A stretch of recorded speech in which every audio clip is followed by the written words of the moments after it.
pagi atau siang. Saudara-saudara sekalian, mari kita lanjutkan pembelajaran kita.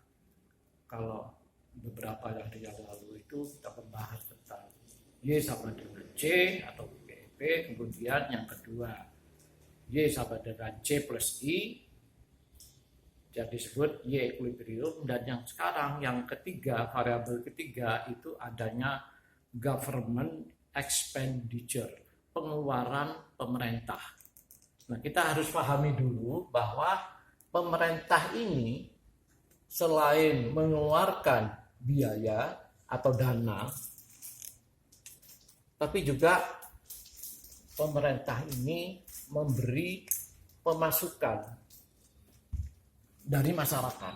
Jadi selain mengeluarkan dana, makanya ini bisa dilihat pada APBN, ya. Government expenditure ini lihat di APBN. Jadi selain mengeluarkan dana, ya, tapi juga ada pemasukan, penerimaan negara. Nah, penerimaan negara itu bentuknya yang umum adalah pajak. Ada juga bukan pajak. Ya. Penerimaan bukan pajak. Kalau bukan pajak berarti pendapatan BUMN.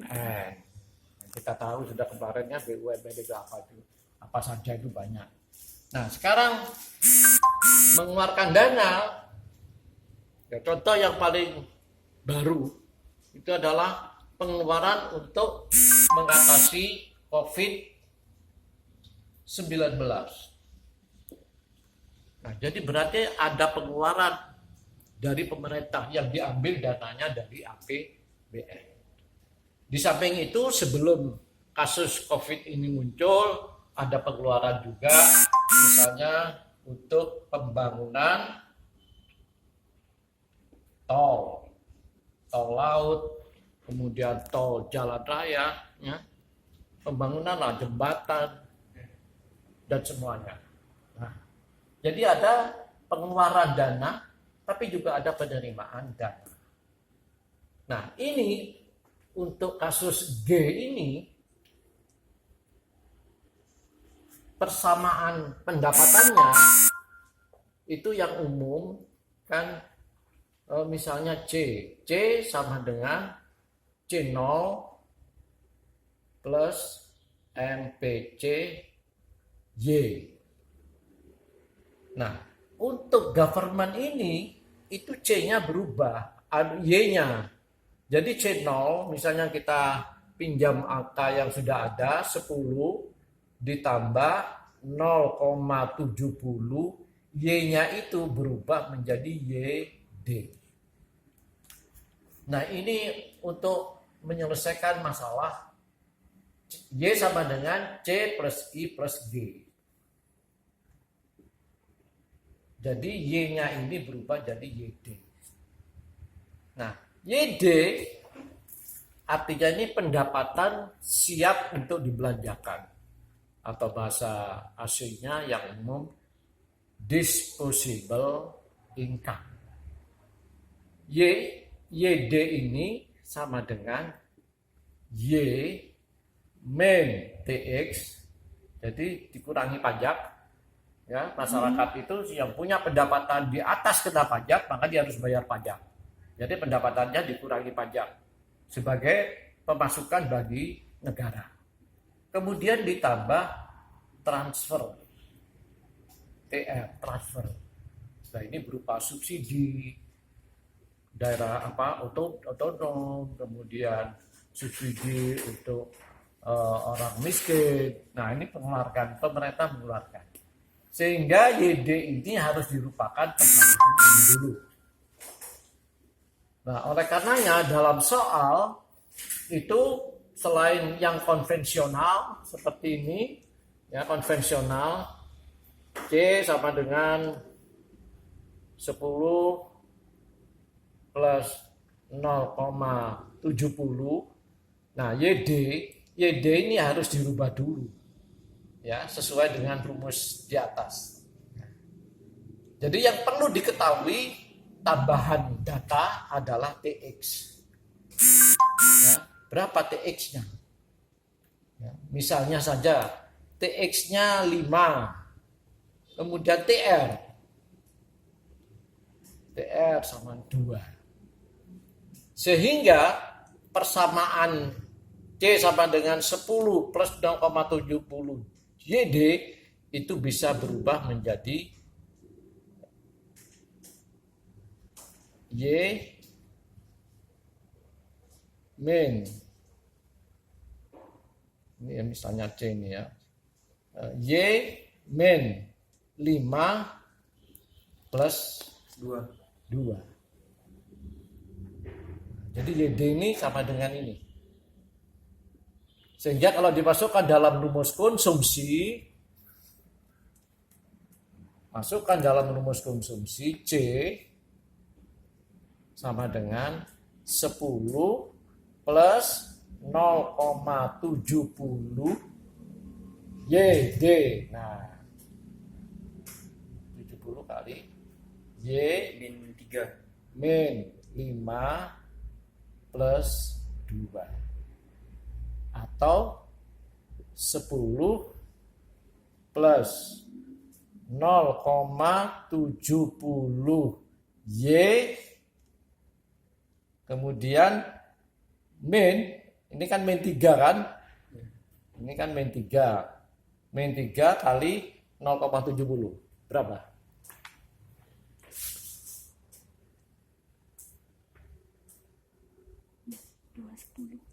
0,70 kali 3.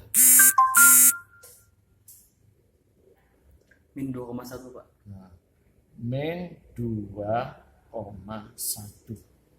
Sehingga persamaan ini itu menjadi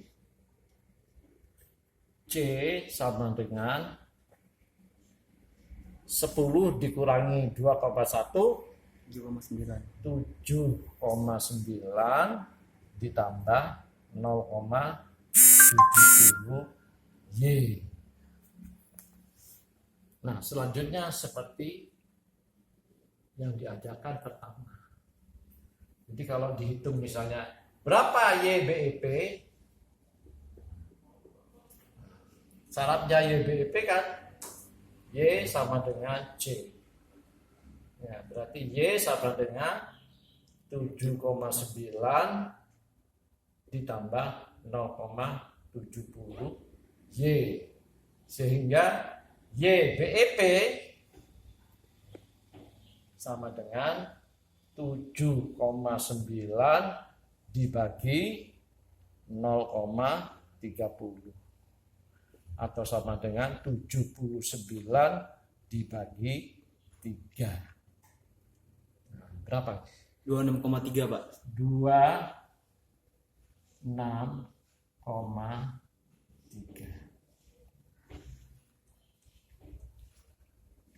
Bagaimana ini menggambarkan? Ya sama seperti menggambar C ini, yang berbeda dengan yang lalu, dengan persamaan C yang lalu yang C sama dengan 10 plus 0,70 Y itu kan adalah yang berbeda satu A-nya ya, A atau C0. Nah, ini 7,9. Kalau pada kasus C 10 ini kan 10. Ini ternyata lebih rendah. Jadi lebih rendah di sini 7,9. Rasanya di sini 7,9. Nah, karena MPC-nya itu tetap 0,70, maka gambarnya juga sejajar dengan C.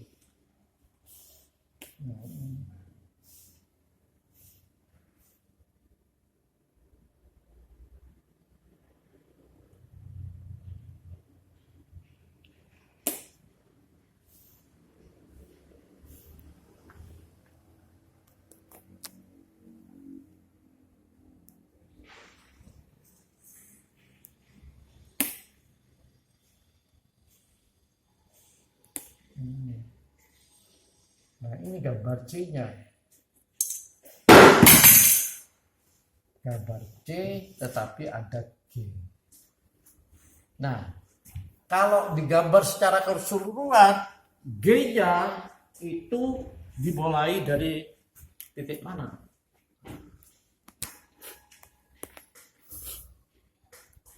Kita kan ada tahu, ada tambahan 7,9. Jadi 7,9 ditambah 15. Ada 9, 14, 1, jadi 20, 22,9. 20, 2,9. 22,9. Jadi dari sini.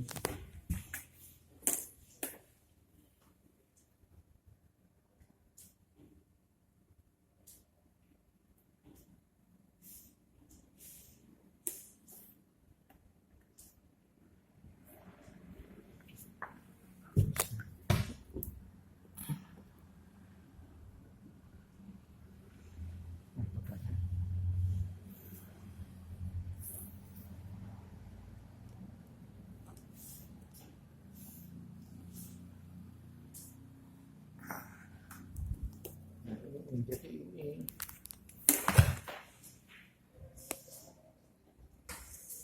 ini gambar G sama dengan J plus I Plus G. plus G. Ini ada 7,9. Jadi ini berapa tadi? 22,9. 20, 22,9. 2,9. Jadi itulah G-nya itu. Sudah, matikan.